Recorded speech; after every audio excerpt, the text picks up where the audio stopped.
Let's talk about specific heat. So specific heat is the amount of heat that raises the temperature of 1 kilogram of a substance by 1 Kelvin. So over here in this table you can see a bunch of different items: lead, gold, copper, iron, aluminum, water ice. So what that means is ice, what you think, the body, mercury, ethyl alcohol, and liquid water. And their specific heats are listed on the right. So how do we calculate specific heat? So that's what I was talking about with MCAT. So our equation for specific heat is Q equals MC delta T. So that's why it kind of looks like MCAT if you consider that the delta looks like an A little bit. And that is the heat needed to produce a temperature change of delta T for a mass M with a specific heat C. So Q is the amount of heat needed to change that substance. And we measure heat in joules, and M in kilograms, and delta T, we measure the temperature in Kelvin. But because it's a delta, if it's Kelvin or Celsius, it doesn't matter because it's a delta. We're just talking about the change in temperature. It actually won't make a difference. So that's kind of good. So if we were to do the practice problem where the student has the flu and his body temperature rises, we would need to use this equation to figure out how much energy is required to raise his body's temperature. So let's redo the example from today. If I have my mass is 70 kilograms, so my student has a mass of 70 kilograms and he catches the flu, his body temperature increases from 37 degrees Celsius to 39 degrees Celsius. So that's a temperature of 102.2 degrees Fahrenheit in our world. And we want to know how much energy is required to raise his body's temperature that much. How much is it really taking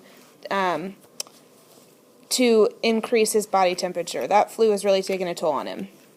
So because we're only talking about a delta T, our delta T is 2 degrees Celsius, but that's also 2 Kelvin because the difference in Celsius to Kelvin is only 273, and so if you add 273 to each number, then the difference between the two is still the same, so that's quite convenient.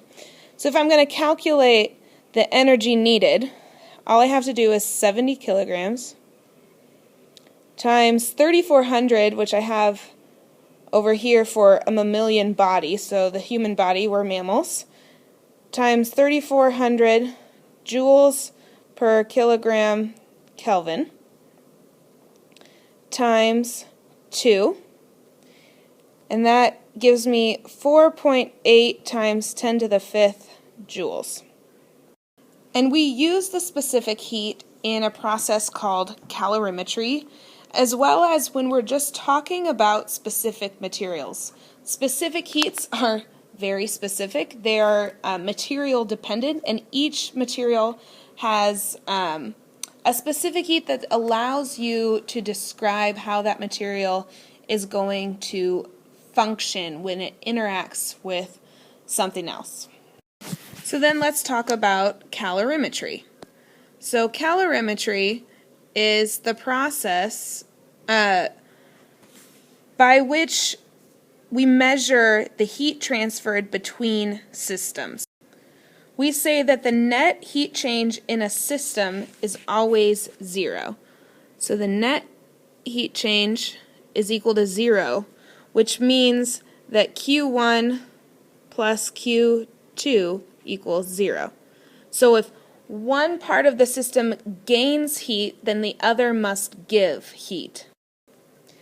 So you have to remember that in calorimetry problems that delta T is always the final temperature minus the initial temperature, And so if delta T and Q are negative for any system, that means that the temperature decreases.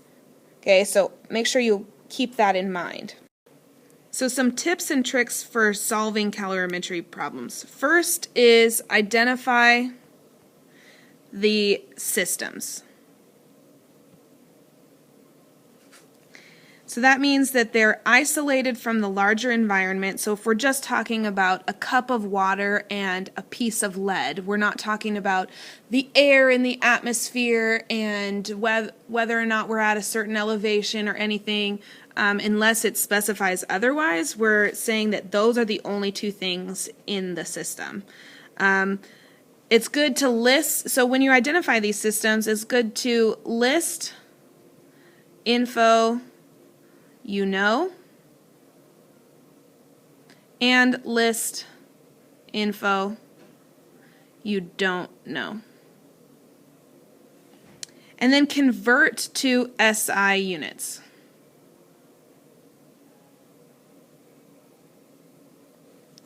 And then the second thing is to remember this Q net thing. So I'm going to actually put a number 2 up here for this equation, so that any changes that the net is 0, making sure that the final temperature and the initial temperature are always in the correct order in your Q equals MCAT equation, making sure that any system that undergoes a phase change also has a correct sign by saying whether energy enters or leaves the system.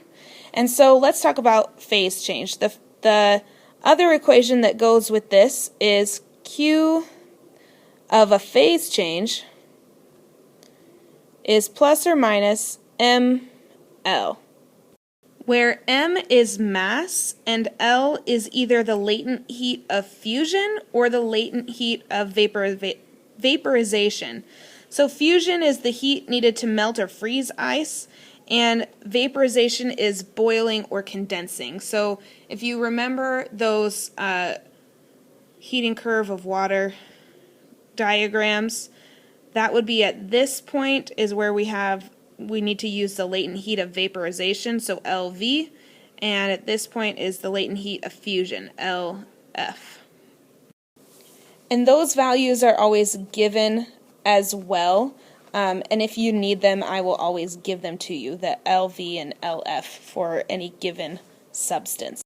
So then the third thing to remember is that if a system undergoes a temperature change and a phase change, so this and this, then we need to treat them separately. So the total heat energy is the Q net, or you could say the Q when we're just talking about a change in temperature, plus the Q phase.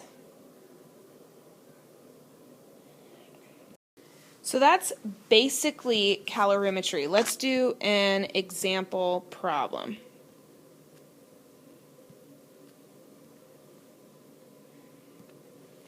So if I have 200 grams of an unknown substance, and it's heated to 90 degrees Celsius, then dropped into 50 grams of water at 20 degrees Celsius in an insulated container. So we're going to say that that's separate from the rest of the environment.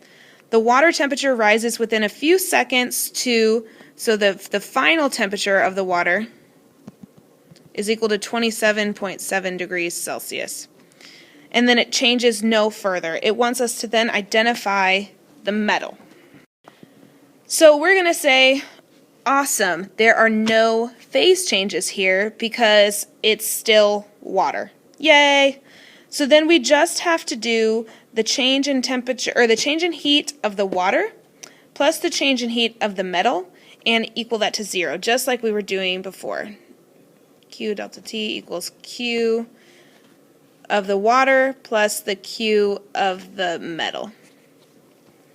So if that's the case, then we would MCAT each one of those.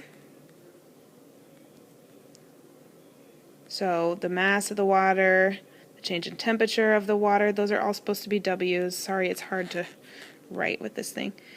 and Q of our metal is the mass of the metal times the specific heat of the metal, which is what we want to try and find if we're going to identify the metal, times the change in temperature of the metal. So what we need to assume is that the final temperature for both the metal and the water are both this 27.7 degrees Celsius. So let's leave this with the unknowns until the very last possible moment. So I have 0 equals mc delta T of water plus mc delta T of the metal. And I'm solving for this C of the metal. So if I subtract this over and then divide both sides by the mass and delta T of the metal, then I can solve for the specific heat of the metal. So I have minus the mass of the water times the specific heat of water times delta T of water over the mass of the metal, times that's supposed to be a parentheses, times the delta T of the metal. I get the specific heat of the metal. So plug in our given numbers and see if you get 129 joules per kilogram Kelvin. And then see if you can use the table in the very beginning of this video to identify the material that has that specific heat.